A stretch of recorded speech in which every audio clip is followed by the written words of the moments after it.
Welcome to Towards 2015, the program that will broaden your business perspective in a big market that consists of 600 million consumers, and that is the ASEAN market. Corporate social responsibility. Nowadays, world businesses has turned to generate credit and image of an organization by the CSR system, and this moderately works. But making CSR success is not easy, and today we have an advice for making CSR sustainably called the stakeholder model. Dr. Horvath from York University, Canada will provide us with more information. Welcome to the program. Dean Horvath of York University is visiting Bangkok. He is an expert on corporate social responsibility. So today I will ask him about the latest development in corporate social responsibility in the global economy. Thank you. Corporate social responsibility has many different interpretations. Yes. The narrowest interpretation, which has been around for a long time, that it really means philanthropy only. Increasing the interpretation attached to corporate social responsibility is really a broader-based stakeholder model. An organization or corporation not only paying attention to the shareholders or primarily to the shareholders, but to all stakeholders in a more balanced way. So the stakeholder model in a balanced way emerging the best way to manage corporations in the future. In the year 2008, the U.S. economy faced a very big crisis and later on led to the global economic crisis. So what is your observation? Well, the global economic crisis was started by financial services institutions, investment banks, which too much emphasize the short-term profits, very much emphasizing narrow shareholder model in short term. And given that they have taken too much risk and created Denzo crisis, those corporations would have done much better if they have done just like the Canadian financial services institutions, to focus on stakeholders to medium to long term and not only on shareholders in short term. You're talking about the investment bankers, you're talking about the Wall Street, which are talking about very short-term profit, talking about quarterly results, and they don't look far away long enough, right? Well, in all fairness, publicly traded corporations do have a problem. They have to respond to the stock market's expectation on quarterly basis. And that's sometimes because all the shareholders of corporations are not really owners for medium to long term. But invest in a corporation, won't have profits out and then leave again. Those speculations obviously create an unfortunate behavior among corporations by overextending themselves to deliver on short-term profit basis. But by looking medium to long term, this can be avoided. So the problem maybe has to be addressed in the context of corporate governance, that not speculators, but owners holding the shares. Only those who maybe hold the shares for a year or two can vote on annual meetings, etc. So this is what you call the stakeholders model. The stakeholder model, yes, that would be to be able to perform medium to long term. You really have to deal with all your stakeholder groups on a regular basis, pay attention to their expectations. It's not an easy balancing, but still, you have to look after your clients, customers, not only how they react today, but what their expectation will be in the future.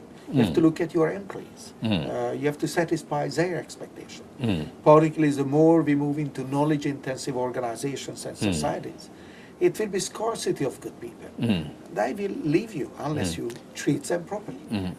Also, suppliers has to be dealt with, particularly during a cyclical development of the business in a proper way. Don't squeeze them too much when the economies are down, but treat them properly over the cycle. But if Thailand and other ASEAN countries want to promote this stakeholders model, how they should start? Well, in my opinion, the stakeholder model is simply good business.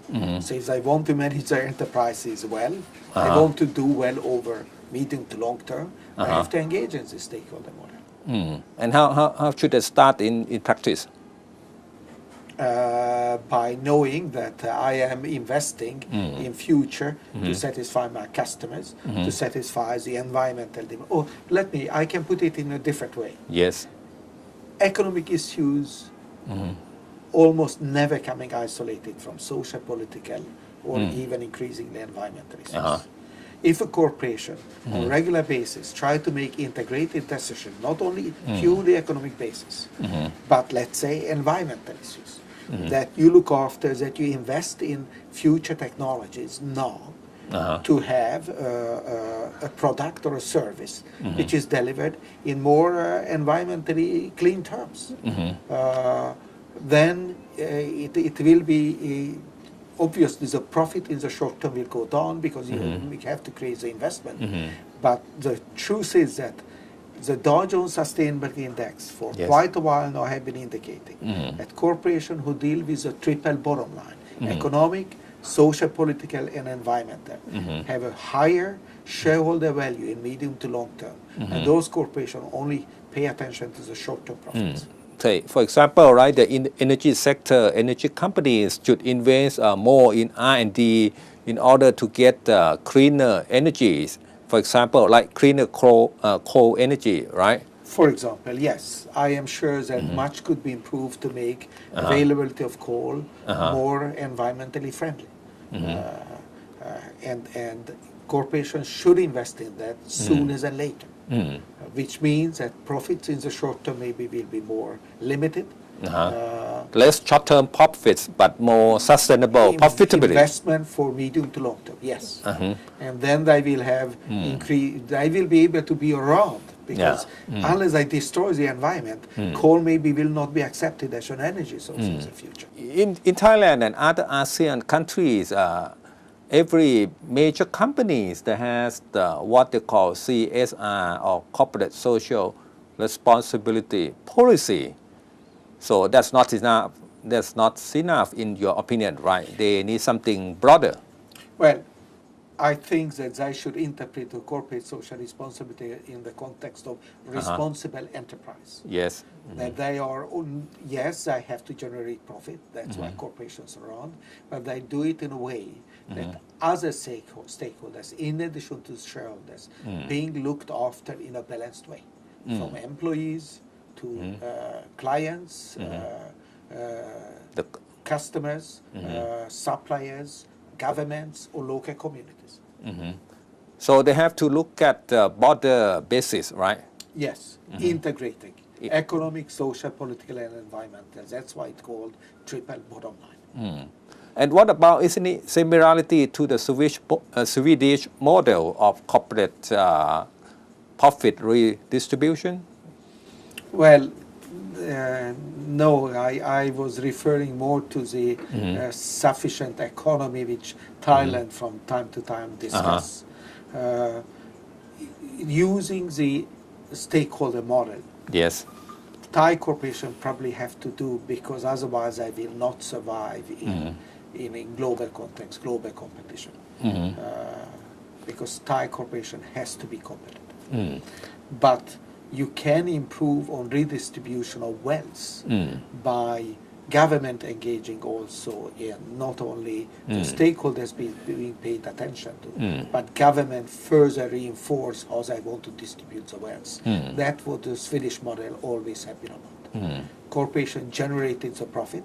And mind you, Swedish corporations maybe in the past also have been more medium to long-term oriented, never this narrow shareholder model.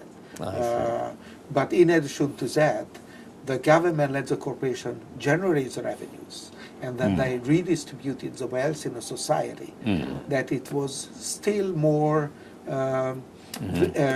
more distributed in a more balanced way.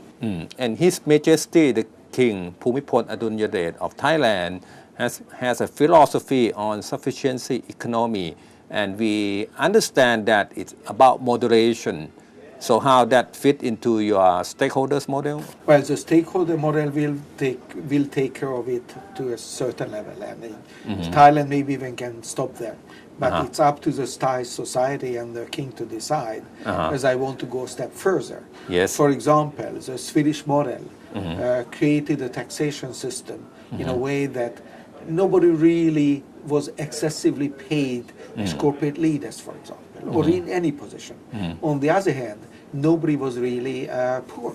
In fact, the minimum wages was quite high. Very high. In school, children has been provided schools which was free of any payments, but they have been also received free meals in a nutritional way, and education was free. So it depends on how long the Thai society wants to go. Yeah. So that one way to start, you would recommend. What is your suggestions then? Since I understand that your business school has been a leader in this area for more than 20 years. So what is your suggestions for Thai government and Thai companies then? Well, first, the Thai companies, just like other companies in the rest of the world, has to use a stakeholder model in a balanced way. That gives them the opportunity to be able to be competitive, make the profits not only short term but medium to long term. And then the Thai society has to decide whether they want to further redistribute the wealth that what corporations are creating in the context of stakeholder model.